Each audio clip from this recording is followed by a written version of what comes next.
Hello, my name is Lisa and I'm 39 years old. My family's just went through some pretty intense things and I wanted to share it with someone, so here I am. Let me start off by introducing you to my husband, George. George and I met 12 years ago through work. At the time we had been co-workers and we worked on a lot of projects together. We spent a lot of late nights sipping watered-down coffee and talking while trying to complete big projects. One thing led to another and we developed massive feelings for each other. We began dating after I had left the company for another better opportunity. Even though we no longer worked together, we still managed to enjoy each other's company the same way we did before. My not working there only made it easier for us to talk a lot about things that didn't involve work. We dated for around 3 years before deciding to tie the knot. I was ecstatic to marry him because he was the only person who truly ever understood me on such a personal level. About 3 years after being married, we decided to have a child because we were finally financially stable enough to afford to have one. It didn't take long to get pregnant and I had my first child, Luke, pretty soon. Now, let me introduce you to my mother-in-law, Millie. Millie and I didn't generally get along. She had this thing where she felt like I was stupid and constantly tried to prove that. She kept trying to one-up me whenever I said anything. She was also one of those people that didn't believe in modern medicine. I remember there was this one time that I got this wound from an accident on my way to Millie's place that ended up getting infected really bad. And she insisted that adding mud to it would make it better. Thankfully, George had some sense in him and took me straight to the ER. And that was only one incident of many. She preferred to endanger any life, including hers, until the last possible minute, rather than get properly treated. Anyway, I kept my distance from her, although George was not a big fan of that. When Luke was born, I made it imperative to George that there was no way that I was letting Millie be alone with our child at any point. I need to tell you something that I've been thinking about for a very long time. Yes? Well, I don't want Millie to be alone with Luke at any point in his life. What? Why? If Luke gets seriously injured, I know for sure she would not rush him to the hospital. Instead, she would only make it worse. She only believes in any bogus she hears or reads online, and I do not want my son exposed to any of that. Oh, come on, don't make her out to be some crazy woman. I'm not. I'm literally giving you the facts. I'm sorry you don't see it that way, but that is the truth. You can't deprive my mother of seeing her grandchild, though. What will I say to her? I'm not saying that she won't get to see Luke. I'm just saying that one of us should be present in the same room as them whenever she's over. I don't like it one bit, and I don't think she will either. Well, it's either this or she never visits. She has no choice. George sulked a lot after that, and Millie also threw a huge tantrum about it. But I was not willing to change my mind. Eventually, they both decided to listen to me. When Luke was about 1 year old, we found out that he was severely allergic to peanuts. It wasn't a life-threatening allergy, but as a baby, it could really get bad for him. We made sure to purge the house of every peanut item and deep clean it to avoid cross-contamination. I made sure to inform everyone about Luke's allergy, including Millie, who did not believe that Luke had an allergy. What nonsense! Allergies aren't real! You can have your views, but I don't want you bringing anything with peanuts around my place.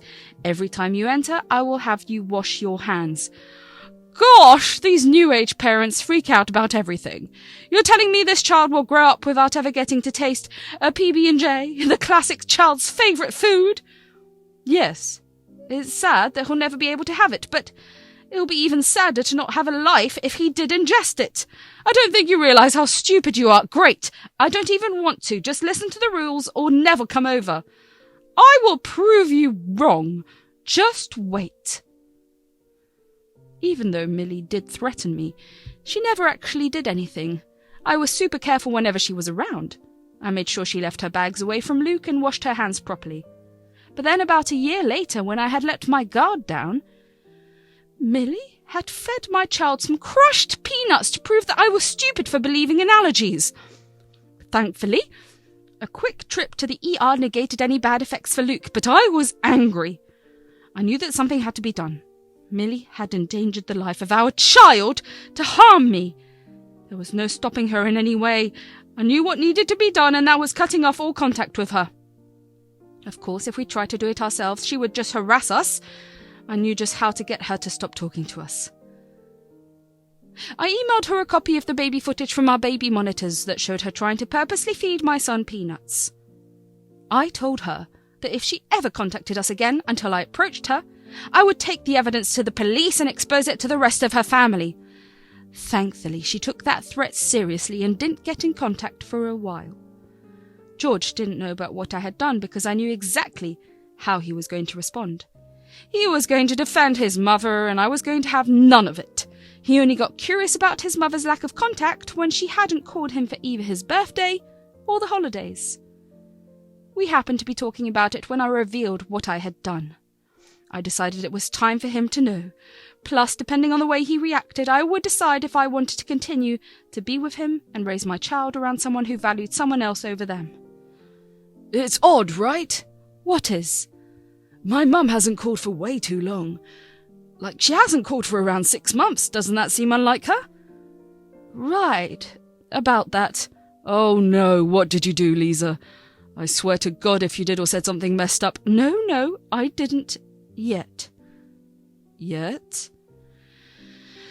Yeah, so, remember the day that Luke ended up in the hospital because he went into anaphylactic shock? Yeah. Well, your mum had come over that day when you were at work. When I had my back turned, she tried to force-feed Luke peanuts. Thankfully, I turned back in time and managed to get most of the nuts out of his mouth. What? You're lying! Why would she try to harm her own grandson? Apparently, she thought I was lying about the allergy. She thought I was being crazy and wanted to prove him a point to me. She said she was going to post it everywhere, that I was a controlling parent who didn't let her child eat anything. Oh my God, why didn't you tell me? Because I promised her that I wouldn't tell anyone, granted she left us alone. And she readily listened? Yeah, because I had video footage from the baby monitor of her force-feeding Luke the peanuts. I threatened to release the video and take legal action. Oh, do you know when she'll continue talking to us? I told her not to contact us until I contacted her. I'm not ready to forgive her anytime soon, so that will be a while. All right. I'm just glad that both you and especially Luke are okay. Thank you for taking care of us this way. We're family, and we've got to protect each other this way. Seeing George react so calmly and normally made me feel a lot more secure about the relationship. I would not have been able to handle it if he actually did side with his mother. He would never have truly understood the panic I felt when I had to forcefully yet carefully extract the rest of the peanuts from Luke's mouth. Although George did seem upset for the next few days, he still seemed to think that I made the right call. He asked to see the video, and he just sighed and shook his head. We talked a lot about his feelings regarding going no contact with his mother, and he told me that, while he did appreciate me taking action, he did not like being kept in the dark for so long. I apologized a lot for that, and pretty soon we were back to being a happy couple and a happy family. After a year, I figured that was enough time to get back in contact with Millie. But she told me to never bother with contacting her ever again. She told us that she had moved out of the US and was doing well. After that, George and I tried over and over again to get in touch, but her number did not exist. We freaked out at first, but she did sound like she was doing fine over the phone, so we slowly let go of our worries. We never heard back from her for a long time. Before I knew it, 5 years had passed. Luke had grown into a wonderfully sweet boy who had this laugh that made every gloomy day bright and every bright day even brighter. George and I were both doing amazingly well in our careers. We quit our previous jobs and found better jobs with better pay and benefits. We were able to purchase new cars for ourselves and even managed to enroll Luke in a good private school. It was a random day when I noticed that George was acting very weird. He seemed very spaced out and couldn't pay attention to anything for longer than 5 seconds.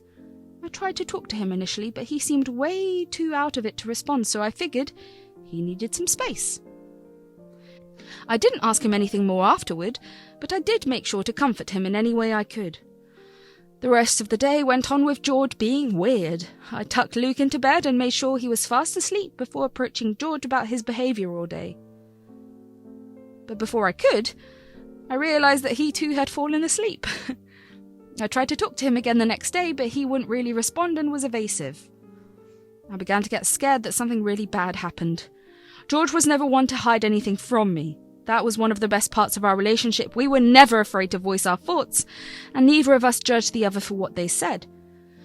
To see him withdraw so much was scary. One night, after enduring around 4 days of this weird and withdrawn behaviour, I decided to properly confront George about his behaviour. "That's enough now." Huh? What is? "Your behaviour is weird, and I've been trying my best to be understanding and comforting, but I'm going to need something to work with here." What do you mean? Everything's fine. "No, it isn't. You're scaring me. You seem so distant and you're constantly in your head. You don't even notice anything that's happening around you." Really? Well, I must admit that I haven't been feeling so good. "Why? What's wrong?" I'm scared to tell you. "Go on, tell me. I won't get mad at you." It's not you getting mad that I'm worried about. "What is it then? Whatever it is, I promise you that I'll do my best to handle it right." I was scared that something was horribly wrong. At that moment, only the worst possible scenarios ran through my mind. I hoped desperately that George hadn't landed us into some immense debt or gotten into some trouble with the law. George remained silent for a long while. With every minute that passed, my anxiety got worse and the scenarios in my head got worse. Eventually, George seemed to snap out of whatever trance he was in. He looked at me, and I knew he was contemplating telling me about whatever was on his mind, so I did my best to look inviting and comforting. He sighed, and I knew he was ready to tell me. So? "So?" My mum called me a week ago. "What? Why didn't you tell me?" I didn't say anything because I knew that this was how you'd react.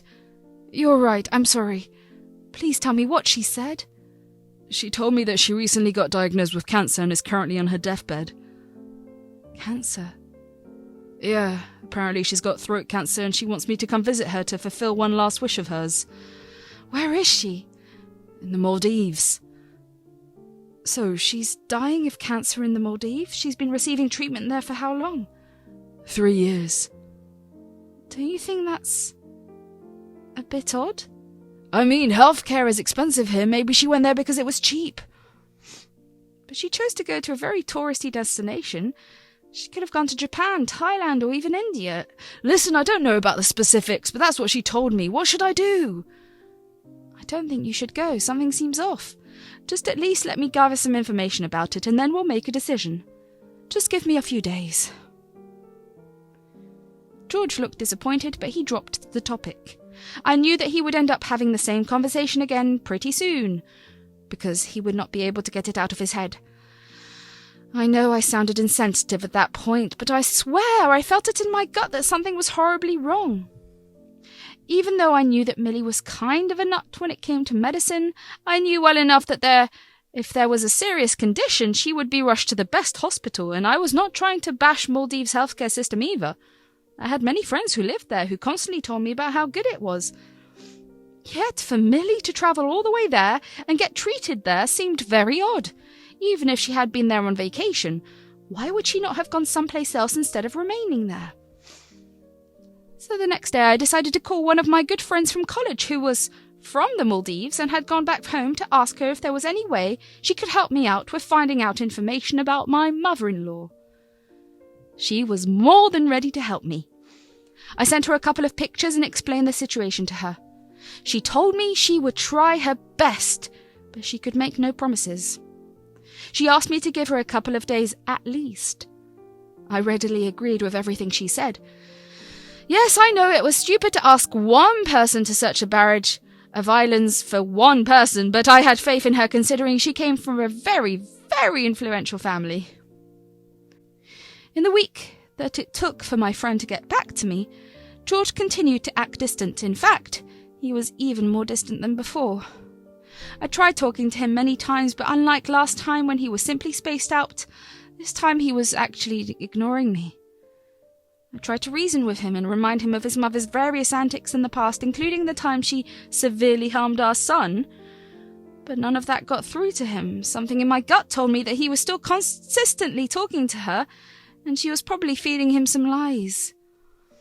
Even if I did snoop through his phone and saw call logs indicating their calls, there would have been no proof of Millie purposely talking crap about me.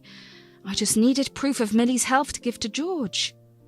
True to her word, my friend called me a week later, and what she told me was shocking. She told me that with her dad's help, she was able to get records of all the cancer patients in all the various hospitals in the island, and Millie's name wasn't on any of them. However, after a little more digging, she found out that Millie had been in jail for the past year for drug smuggling and drug abuse. That was the last thing I had expected. I was sure that Millie had only invited George over to get him involved in her business, the same one that landed her in jail. My friend sent me the proof of it all, and I sat with George that night to discuss the truth. He seemed spaced out and didn't seem to care. I figured that I'd just give him some time. When I woke up the next morning, the bed was empty. That was odd, considering it was the weekend. We always stayed in a little longer. On George's bedside table there was a note that said he had gone to the Maldives to meet his mother one last time before she died. I was furious at him. How could he just up and leave behind my back without even telling me? Even after I told him about all his mother's lies, and that, if he did leave, he would be putting us in danger too, he still chose to go. Since he had shown me his true colours, there was no way I was going to let that slide. I knew that since it was the end of the month, he had none of his own money left to spend, so he must have used our joint account to book his ticket. A quick look through his emails confirmed that he only booked a one-way ticket. I did not want him to come back when he so clearly would put his mother over the safety of his family. I withdrew all the money from our joint account, which would take away his only way to get back home. I did realise that a large chunk of money had gotten withdrawn too, probably to fund his mother. That only made me even more furious. I blocked him everywhere because I did not want to have to deal with his constant calls and messages. I packed all of my and Luke's things and took off to my parents' place. If and when George did manage to come back, I did not want him to see us. When we turned up at my parents' place, they were understandably concerned, but I explained what had happened, and they were concerned for George, although they stood with my decision. It took about a week before I got a call from an international number. I immediately knew that it was George, and I contemplated picking up the call because I really did not want to deal with him. However, I gave in and decided to talk to him purely because I was very curious about what had happened. Lisa, thank God you picked up. Yes, what do you want? Lisa, I made a horrible mistake by coming here. Yes, I told you not to go. I tried many times to reason with you, but you never listened. I know. I want to come back, but I don't have any money. Yes, I know. Please just help me out this once. I promise to never go against you ever again. Look, I would help you, but you've shown me time and time again that you'll always place your mother over everyone else in your life, even if that means endangering them because of her. I didn't realise just how bad my mother's drug addiction was. She tried to get me to smuggle in drugs for her. Please just help me out this once. Let this be a lesson for you, George. Find your way back home. You did this to yourself. Lisa, please. Goodbye and good luck. It felt heartbreaking to do that to him, but he should have known better. Millie was never one to rationalise anything. I was sure that somebody had recommended drugs to her as a solution to some pain in some manner. She ended up smuggling things to a whole other country, where she got caught and now had to spend the rest of her life in prison. It will be a while before she can get extricated from there. I was sure that George felt bad for Millie, but I also knew that he hated the entire world of substance abuse, especially considering the past he had with his dad, who was a serial drug abuser, who he and Millie had to run away from. I knew that there was no way I was going to help him, but I also knew that if my marriage ended, I would try my best to help him figure things out after. I still loved him, and I only wanted what was best for him. He did come back after another week, and he contacted me immediately after he landed. He seemed a little distant, but that was a given. I left Luke with my parents and went to pick him up. The drive back to our place was silent, and when we got home, we silently walked in with his luggage. We sat down and talked for a long while. He told me that he had understood what he did was wrong and that he should have listened to me. He told me that Millie had gotten involved with a gang and they ratted her out when they found out she had been stealing from them. He told me that while he had been upset with my lack of help, he understood where I was coming from. He would have done the same if the roles were reversed. Protecting his family would have been his first priority. We still have a long way to go. We've planned to get couples therapy, and he will get individual therapy too, to deal with the trauma of everything he went through. It does make me sad to think that things had to go this far for him to come to his senses. But hey, it's better late than never.